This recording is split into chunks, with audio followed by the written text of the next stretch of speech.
حضرت مولانا سعید گل بادشاہ سے رحمت اللہ علیہ جمعیت علماء اسلام صوبہ سرحد کے امیر اور اپنے زمانے کے بہت بڑے بیتاج بادشاہ، بڑی تکلیفیں گزاری، بڑی زبردست قربانیاں حضرت کی ہے جمعیت کے سلسلے میں۔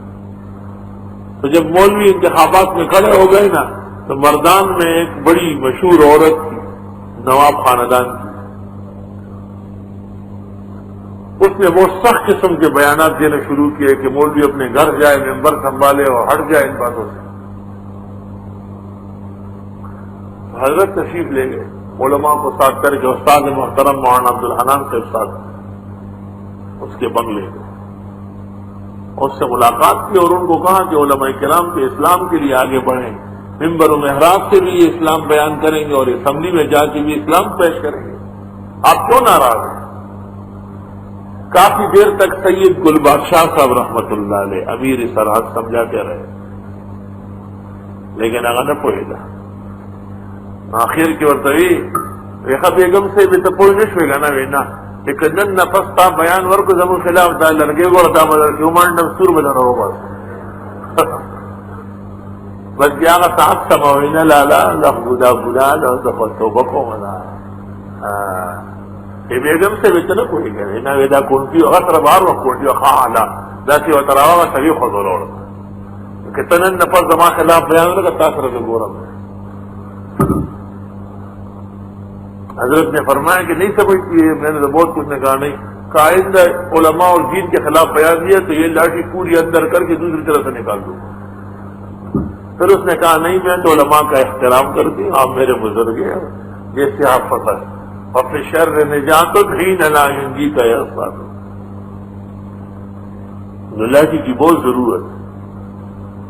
تبلیغی اجتماع میں گیا، ایک حاسد سا مل گیا مجھے موٹا گاٹا فیٹ ہے وہاں ماں تو کونٹی لاس کی ہو رہا میں تاج گیڑے سمو رہا کونٹی میں دنی میں نہیں مہو مان ڈالا سب زیور چھوڑ دیا رہنا ماں تو تب واقعی ماں ہوئے میں نے سر مارا بولی افیہ مال بوخا آسائے موسیٰ مقصد کے لیے، ایسا تو نہیں ہے جو ہماری پگڑی ہے یہ مقصد کے لیے۔ فقہاء نے لکھا ہے کہ اگر آدمی بے موقع مر گیا کسی ایسی جگہ جہاں انتظام نہیں تو اسی کپڑے میں کفن ہو جائے گا، اس لیے 4.5 میٹر اور 5 میٹر کے کپڑے پگڑی بنتی۔ فرعون نے بنی اسرائیل کو بگار میں پکڑا تھا، ان کو چھوڑتے نہیں تھے، کام کاج خدمت صبر سے کرواتے تھے تاکہ ان میں کوئی نبی نہ آئے، عزت والے آدمی پیدا نہ ہو۔ جیسے انگریز اس ملک میں آیا تو انگریز نے اسلامی حکومت ختم کرنے کے بعد 2 قوموں کو نشانہ بنایا، علماء کی بے عزتی کرنے کے لیے بینک چوکیدار، ڈائننگ کار والے، وہ فوجی رقاص کیا ہوتے ہیں وہ جو باجے بجاتے ہیں، فوجی بینڈ باجے والے فوج میں، ان کو کہا کہ تم پگڑیاں باندھو، پگڑیاں باندھو۔ اب گاڑی کے اندر ریل گاڑی ابھی تک ڈائننگ کار کے سر پہ وہ تماشا ہوتا ہے، اور جو مہمانوں کے یہاں شادی ہوتی ہے اور سر پہ رکھ کے لاتے ہیں، تو شادی کے بعد گھر رکھ لیتے ہیں۔ یہ پگڑی بینک کے چوکیدار کو، ڈائننگ کار والوں کو، ڈول بجانے والوں کو سر پہ رکھوائی تاکہ علماء بے عزت ہو جائے۔ تو علماء غریب نے اس وجہ سے پگڑی اتار دی، چلو ہماری پگڑی کیا ہے، جب مغلیہ شہزادے ذبح ہو گئے اور ہم کچھ کر نہ سکے آیا ہے۔ میں حیران ہوں کہ بعض جگہ مغل بھی بدعتی ہے، او بے غیر تو تمہارے باپ دادوں کا بدلہ لینے کے لیے اور انگریز کو واپس کرنے کے لیے تو دیوبند قائم ہوا۔ مولانا مدنی کی وہ تقریر سنو جو نقش حیات میں شائع ہوئی تو پتہ آنکھیں کھل گئے۔ حضرت گھنٹوں مغلیہ خاندان کے خانوادوں کے قتل و غارت گیری پر آنسو بہا ہے کہ ان کا احسان تھا ہندوستان پر، انہوں نے اللہ کے دین کی خدمت کی۔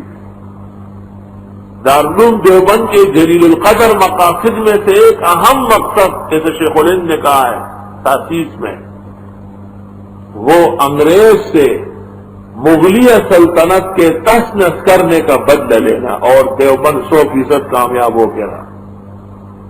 آج انگریز سے زیادہ پلیت پودا نہیں سمجھا جاتا ہند و پاک، ہندو اور مسلمان برابر نفرت کرتے ہیں اور ہر شخص سمجھتا ہے کہ یہ بہت بڑا غدار تھا. یہ دیوبند کا کارنامہ ہے. مولوی صاحب نے جو کتاب لکھی تھی اعلام العالم بان ہندوستان دار الاسلام، کہ انگریز گورنمنٹ جو ہے وہ خلافت راشدہ ہے. معاذ اللہ.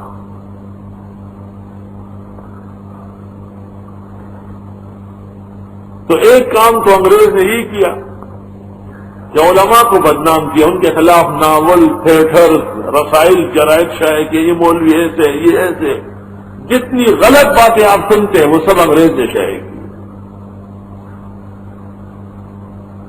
اور دوسرا کام یہ کہ مسلمانوں پر پابندی لگائی کہ یہ بڑے عہدے پہ نہ جائے. تو نوکر چاکر ڈپٹی کلکٹر تک زیادہ سے زیادہ پہنچ سکتا تھا، آگے نہیں بڑھ سکتا تھا، کیونکہ اگر آگے پہنچا اور یہ بڑھ گئے تو حکومت چھین لیں گے. یہی کام فرعون نے کیا تھا. ایک تو موسیٰ علیہ السلام کے نہ آنے کے لیے بنی اسرائیل کے بچوں کو قتل کر رہا اور دوسرا بنی اسرائیل کو بگاڑ میں پکڑا تھا. تو حضرت تشریف لائے تو پہلا کام یہ کیا، موسیٰ علیہ السلام نے فرعون سے کہا ارسل معی بنی اسرائیل کو آزاد کر دے، کیوں غلام بنایا ہوا ہے. اور حضرت عمر نے اپنے مہر بنوائی تھی. شاہی خط جب جاتا تھا خلیفۃ الاسلام کا، گورنر اور وزیر کے نام، قاضی اور عادل کے نام، تو اس پہ لکھا ہوتا تھا مہر نیچے متستعبدتم الناس، کب تک لوگوں کو غلام بنائے رکھو گے. وقد ولدتهم امہاتهم احرارا، حالانکہ ان کی ماں نے ان کو آزاد کرا. آزادی کی نعمت اسلام نے لوگوں کو عطا کی. فارسل معی بنی اسرائیل، جانے دے میرے ساتھ اسرائیلیوں کو. قال ان كنت جئت بآیۃ، فرعون نے کہا اگر تم لے آئے کوئی معجزہ فات بہا لیا، ان كنت من الصادقین، اگر آپ سچے پیغمبروں میں سے. فالقى عصاه، حضرت نے لاٹھی ڈالی، لاٹھی تیار تھی. لکھا ہے کہ اخذ العصا من سنن المرسلین، تفسیروں میں لکھا ہے لاٹھی پاس ہونا یہ بھی انبیاء کی سنت ہے. ہمارے بعض علماء فرماتے ہیں کہ اس زمانے میں پستول، کلاشنکوف، تماچا، بندوق، یہ بھی لاٹھی کا قائم مقام. یعنی مجاہدین جو ہتھیار اٹھائے ہوئے ہیں یہ بھی سنت طریقہ، یہ مطلب. حضرت نے لاٹھی ڈالی کہ تم معجزے مانتے ہو، تگڑا ہو جا ذرا. فَإِذَا هِيَ ثُعْبَانٌ مُبِينٌ، پس ناگہاں وہ اژدہا بن گیا بڑھ چڑھ کر. الثعبان الذکر من الحیات، نر سام کو کہتے ہیں.